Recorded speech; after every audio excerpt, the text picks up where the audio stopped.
बहुत धन्यवाद। माननीय श्री इमरान प्रतापगढ़ी जी 15 मिनट। धन्यवाद सभापति महोदय।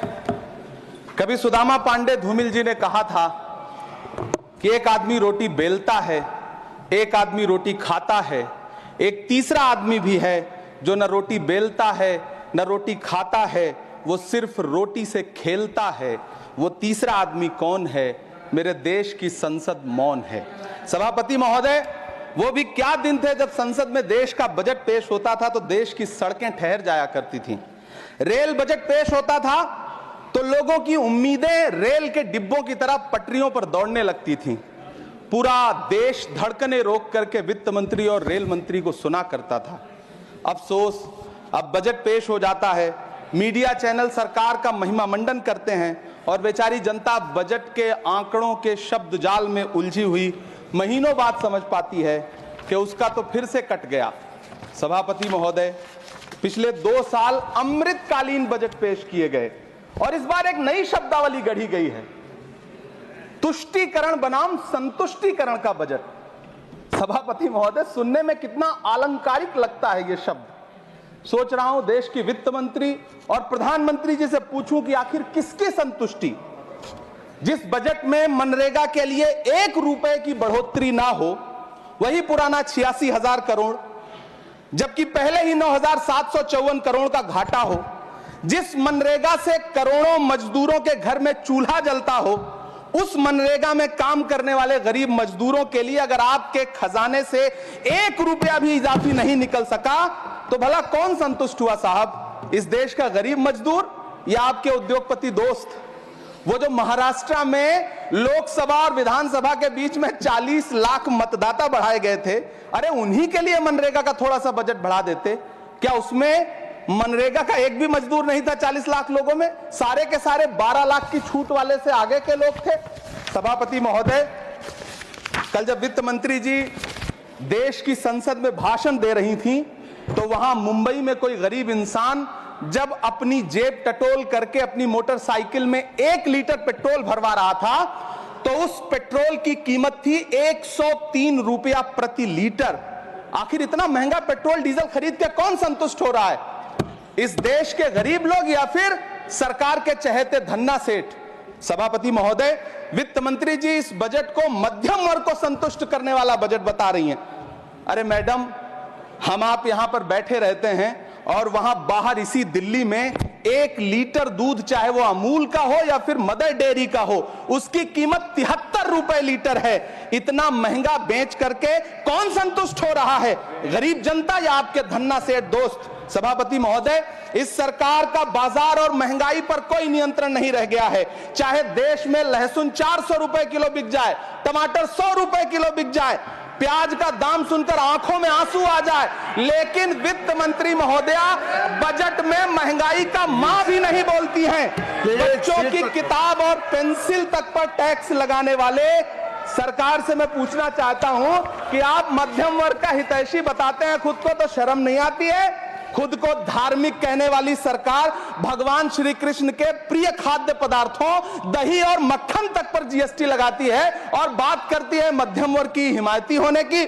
जिंदा रहते हुए जनता से हर चीज पर टैक्स वसूलने वाली यह सरकार कम से कम मरने पर तो लोगों को बख्श देती, लेकिन नहीं, वहां भी लूटना है। अंतिम संस्कार के सामान, अगरबत्ती, धूप बत्ती, केवड़ा जल, चंदन पाउडर, जौ, बताशा, काला तिल, पंचरत्न, कपूर और कफन तक पर टैक्स लेने वाली यह सरकार किस मुंह से खुद को मध्यम वर्ग का हितैषी बताती है? कौन सी संतुष्टि? किसकी संतुष्टि? कदम कदम पर टैक्स देकर लुटने वाली जनता की या फिर जनता से टैक्स वसूल करके धन्ना सेठों का खजाना भरने वाली सरकार की?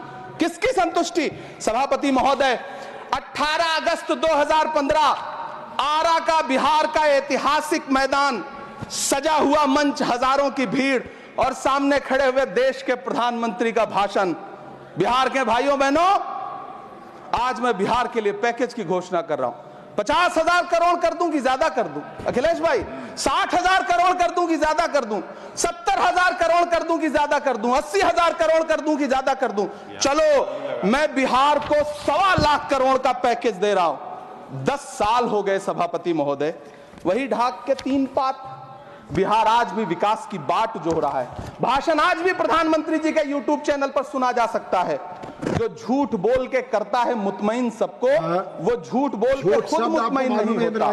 सभापति महोदय, ये तो राहुल जी का असर है। कौन सा शब्द सर, कौन सा शब्द? झूठ। ठीक है सर, मिथ्या बोल करके, जो मिथ्या बोल के करता है मुतमईन सबको, वो मिथ्या बोल के खुद मुतमईन नहीं होता। ये राहुल जी का असर है। जो मखाना बोर्ड की घोषणा हुई, अखिलेश जी आपको याद होगा, भारत जोड़ो न्याय यात्रा में 30 जनवरी 2024 को बिहार के रंगभूमि मैदान में राहुल गांधी जी का पूर्णिया में भाषण था और उसमें मखाना को लेकर उन्होंने आवाज उठाई थी। यह उनका असर है कि आपको मखाना बोर्ड बनाना पड़ा, वरना तो आप मैखाना बोर्ड बनाने वाले लोग हैं। सभापति महोदय, बिहार को झूठे पैकेज और चुनावी दिलासे देना बंद करिए। आज भी जब कोसी में बाढ़ आती है तो पूरा सीमांचल बर्बाद हो जाता है। मैंने उस तबाही को अपनी आंखों से देखा है। 2016-17 की बाढ़ में अपने इन्हीं हाथों से राहत सामग्री बांटी है मैंने। अगर सच में बिहार के लिए कुछ करना चाहते हैं तो बिहार को बाढ़ से बचाने का प्रबंध करिए। पूर्णिया एयरपोर्ट 10 साल से बाट जो रहा है, घोषणा 2014 में हुई, बन के आज तक तैयार नहीं हुआ। अलीगढ़ मुस्लिम विश्वविद्यालय का किशनगंज सेंटर बजट के अभाव में दम तोड़ता जा रहा है। मैंने पिछले बजट सत्र में भी आवाज उठाई थी। आज फिर वित्त मंत्री जी से अनुरोध करना चाहता हूं, दामन फैला करके, कि अलीगढ़ मुस्लिम विश्वविद्यालय का किशनगंज सेंटर बन जाने दीजिए। आखिर कौन सी नफरत है? यह मुल्क हमारा भी है। इस मुल्क की मिट्टी में हमारा भी खून पसीना शामिल है। हमसे इतनी भी क्या नफरत? रिश्तों की ये नाजुक डोरें तोड़ी थोड़ी जाती हैं। अपनी आंखें दुखती हो तो फोड़ी थोड़ी जाती हैं। सभापति महोदय, अल्पसंख्यक मंत्रालय का बजट काटकर मौलाना आजाद नेशनल फेलोशिप बंद कर देना, प्री मैट्रिक स्कॉलरशिप बंद कर देना, नई मंजिल योजना बंद करना, धरोहर योजना बंद करना। 2024-25 के बजट में माइनॉरिटी मिनिस्ट्री के लिए 3183 करोड़ रुपए की घोषणा हुई, लेकिन देश को हैरत होगी कि बाद में समीक्षा करके लगभग आधा कर दिया गया, 1868 करोड़ रुपए। मैं तो सरकार से पूछना है कि कौन संतुष्ट हुआ? इस देश का अल्पसंख्यक संतुष्ट हुआ है या आप संतुष्ट हुए? किसका संतुष्टिकरण? सभापति महोदय, मैं प्रधानमंत्री जी से कहना चाहता हूं कि आप ही ने 1 मार्च 2018 को किंग अब्दुल्ला को, जॉर्डन के किंग अब्दुल्ला को मेहमान बना करके इसी दिल्ली में एक कॉन्फ्रेंस में कहा था कि मैं मुसलमानों के एक हाथ में कंप्यूटर और दूसरे हाथ में कुरान देना चाहता हूं।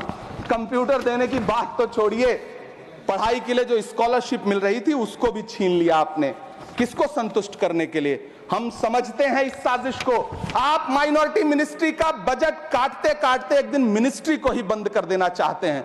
वो जहर देता तो सबकी नजर में आ जाता, सो ये किया कि हमें वक्त पर दवाएं न दी। सभापति महोदय, मैं तो वित्त मंत्री जी से पूछना चाहता हूं आपके माध्यम से कि शायद आपको पता ही नहीं है कि गृहस्थी चलाने वाली एक गृहिणी की मुश्किलें क्या क्या होती हैं। आपने कभी सोचा भी नहीं होगा कि जब वो किचन में सब्जी बनाने के लिए कढ़ाई में तेल डालती है तो उसके साथ उसके आंसू भी गिरते हैं। सभापति महोदय, शायद उन्हें पता भी ना हो कि एक छोटी सी गाड़ी और एक छोटे से फ्लैट का EMI भरने के बाद इस देश का एक गरीब इंसान जब अपने बच्चों की फीस भरने के बारे में सोचता है तो उसे कितनी खुशियों का गला घोंटना पड़ता है। शायद उनको पता भी नहीं है कि फसल बेच करके बिटिया की शादी का सपना सजाने वाला किसान जब अपनी फसल बर्बाद देखता है तो कितनी रातें सो भी नहीं पाता है। सभापति महोदय, शायद वो कभी इस पीड़ा को समझ ही नहीं पाएंगी कि परिवार के किसी एक सदस्य को कैंसर जैसी बीमारी हो जाए तो घर और जमीनें गिरवी रख उठती हैं लेकिन इलाज नहीं हो पाता। सभापति महोदय, इसी देश की संसद में कभी स्वर्गीय सुषमा स्वराज जी ने कहा था कि जब देश की करेंसी गिरती है तब देश की प्रतिष्ठा गिरती है। एक तरफ कोलंबिया जैसा छोटा सा देश और उसके प्रधानमंत्री गुस्तावो पेत्रो खड़े हैं जो कोलंबिया के नागरिकों को हथकड़ी लगाकर लाने वाले जहाज को अमेरिका बैरंग वापस लौटा दे रहे हैं, और दूसरी तरफ हमारे प्रधानमंत्री जी खड़े हैं जो बेड़ी और हथकड़ी लगा करके लाए गए बेटों के अपमान पर एक शब्द नहीं बोल रहे। सभापति महोदय, मैं इतिहास के पन्ने पलट रहा हूं, मुझे 2 किरदार याद आ रहे हैं। एक तरफ निक्सन के 7वें बेड़े की धमकियों के सामने लोहे की तरह अडिग इंदिरा गांधी खड़ी हैं, तो दूसरी तरफ खुद ही नमस्ते ट्रंप का नारा लगाते हुए प्रधानमंत्री जी खड़े हैं। मेरे कानों में सुषमा स्वराज जी की आवाज गूंज रही है। बहुत कम बोलने वाले डॉक्टर मनमोहन सिंह ने बहुत ज्यादा बोलने वाले प्रधानमंत्री जी को जब देश की बागडोर सौंपी थी तो $1.58 का था, आज 85 से 87 के बीच में झूल रहा है। इन दिनों रुपए की अहमियत गिरती है तो न तो देश की प्रतिष्ठा गिरती है, न प्रधानमंत्री की गरिमा। जिस देश में 80 करोड़ लोगों को 5 किलो राशन के लिए कतारों में लगना पड़ता हो, उस देश में यह सरकार 12 लाख तक के टैक्स न लेने के लिए अपनी पीठ थपथपा रही है। हुकूमत इस कदर आवाम पर एहसान करती है, ये आंखें छीनती है और चश्मे दान करती है। सभापति महोदय, महाराष्ट्र का भिवंडी हो, मालेगांव हो, इचल करंजी हो, यूपी का बनारस हो, मुआयमा हो, मुबारकपुर हो, रांची का छोटा नागपुर हो, बिहार का भागलपुर हो, हर जगह बुनकरों की उम्मीदें तोड़ रही हैं, लेकिन इस सरकार के पास उनके लिए कुछ भी नहीं है। मुरादाबाद का पीतल उद्योग, कानपुर का चमड़ा उद्योग, सहारनपुर का लकड़ी उद्योग, फिरोजाबाद का चूड़ी उद्योग, अलीगढ़ का ताला उद्योग, सब सरकारी प्लानिंग से तबाह हो रहे हैं। इन तमाम के बीच सरकारी सपोर्ट से बस एक उद्योग फल फूल रहा है, नोएडा का नफरत उद्योग। सभापति महोदय, जिस देश में 40 से 45% मेडिकल फैकल्टी की सीट खाली हो, वहां बजट में 75,000 नए मेडिकल सीट्स का ऐलान हो रहा है। सरकार बहादुर, कम से कम इस देश के पढ़े लिखे युवाओं को तो मूर्ख समझना बंद करिए। वो अब तिजारती पहलू निकाल लेता है। पहले 7500 मेडिकल सीट्स बाद में बनाइएगा, पहले जो एम्स में 2161 पद खाली पड़े हैं उनको तो भर दीजिए। वो अब तिजारती पहलू निकाल लेता है। मैं कुछ कहूं तो तराजू निकाल लेता है। मैं इसलिए भी तेरे फन की कद्र करता हूं तो झूठ बोल के आंसू निकाल लेता है। सभापति महोदय, फिर झूठ आया है, मैं उसे मिथ्या कर दे रहा हूं। शायरी में बार बार आ जाता है, क्या करूं महोदय। काश ये बजट, सभापति महोदय, वो एक शब्द मैं मिथ्या कर दे रहा हूं सर, वो एक शब्द को हटा दीजिए। ध्यान रखें, ऐसे जो भी शब्द होंगे आपके वहां। सभापति महोदय, काश ये बजट बीपीएससी के पेपर लीक की शिकायत करने वाले नौजवानों पर बरसती हुई पुलिस के लाठियों पे, जख्मों पर मरहम लगा पाता। सभापति महोदय, पिछले 80 दिन से 70 साल का एक बुजुर्ग एमएसपी की लीगल गारंटी मांगता हुआ आमरण अनशन पे बैठा हुआ है। काश ये बजट किसान नेता जगजीत डल्लेवाल की टूटती हुई सांसों की पीड़ा सुन पाता। काश ये बजट प्रतियोगी परीक्षाओं की तैयारी के लिए दिल्ली, कोटा, पटना, अहमदाबाद जैसे शहरों में, इलाहाबाद जैसे शहरों में किताबों के साथ गल रहे युवाओं के सपनों को जिंदगी दे पाता। काश ये बजट वंदे भारत के सुनहरे विजुअल के बजाय देश की गरीब जनता को कुछ और पैसेंजर ट्रेनें दे पाता। काश ये बजट सीनियर सिटीजन को ट्रेन टिकटों में मिलने वाली रियायतें वापस लौटा पाता, जिनको सरकार ने कोविड के नाम पे छीन लिया था। काश ये बजट किसानों की राह में कीले नहीं बल्कि कालीन बिछाने वाला बन पाता।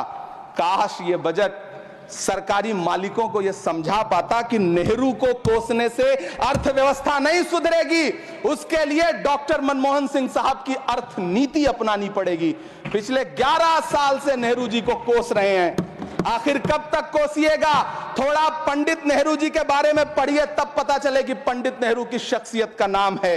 दुनिया का पहला ऐसा राजनेता जिसने अपनी जिंदगी की आजादी के लिए, देश की आजादी के लिए 3259 दिन अंग्रेजों की जेल में बिताए। पंडित नेहरू एक ऐसे महान शख्स जिनके पिता पंडित मोतीलाल नेहरू, जिनकी बहन विजय लक्ष्मी पंडित, जिनके बहनोई पंडित रंजीत सीताराम, जिनकी बेटी इंदिरा गांधी, जिनके दामाद फिरोज गांधी, सब ने अंग्रेजों से लड़ते हुए स्वतंत्रता आंदोलन में जेल काटी। आप किस मुंह से उनकी लकीर छोटी करने की बात करते हैं? नहीं कर पाइएगा, 7 जन्मों में नहीं कर पाइएगा, क्योंकि जिस्म की मौत कोई मौत नहीं होती है। जिस्म मिट जाने से इंसान नहीं मर जाते, धड़कने रुकने से अरमान नहीं मर जाते, सांसें थम जाने से ऐलान नहीं मर जाते। जिस्म की मौत कोई मौत नहीं होती है। सभापति महोदय, मैं आपके सामने खड़ा होकर के एक बहुत छोटी सी कहानी सुनाना चाहता हूं कि महान बादशाह सिकंदर ने जब यूनान फतेह किया तो जीत का जश्न मनाने के लिए शहर की सड़कों पर निकला। तो उसने देखा कि पूरा शहर तो जश्न मना रहा है, एक फकीर सड़क के किनारे चादर तान के सो रहा है। सिकंदर को गुस्सा आया, घोड़े से उतरा, उस फकीर के पास गया और उसे सोता देख करके उसे जोर की एक लात मारी और लात मार के कहा कि क्यों रे फकीर, मैंने यूनान फतेह कर लिया, लोग जश्न मना रहे हैं और तू सो रहा है। उस फकीर ने उन्नीदी आंखों से सिकंदर को देखा और देख करके कहा कि शहर जीतना बादशाहों का काम है, लेकिन लात मारना तो गधे का काम है। सभापति महोदय, गरीब जनता को लात मारना बंद करिए। ये अमीरों के लिए बनाया गया बजट है, ये निराशाजनक बजट है। हम अमृतकाल सुनते आ रहे थे, ये अमृतकाल इतनी जल्दी समाप्त हो गया कि अब अमृतकाल का कोई नाम तक नहीं लेना चाहता है। इसलिए मैं इस सदन में खड़ा होकर के देश की वित्त मंत्री महोदया से कहना चाहता हूं कि आपने अल्पसंख्यकों के बजट में जो कटौती की है उसको बहाल करिए। आपने मनरेगा को जो स्थिर रखा है उसका घाटा 9,754 करोड़ है, कम से कम उतना बढ़ा करके फिर से उसे बहाल करिए। नौजवानों के लिए रोजगार दीजिए, किसानों को एमएसपी की लीगल गारंटी दीजिए। यही मैं आपसे अपील कर रहा हूं। धन्यवाद सर, आपने इतना जो समय दिया उसके लिए शुक्रिया। माननीय श्री बाल योगी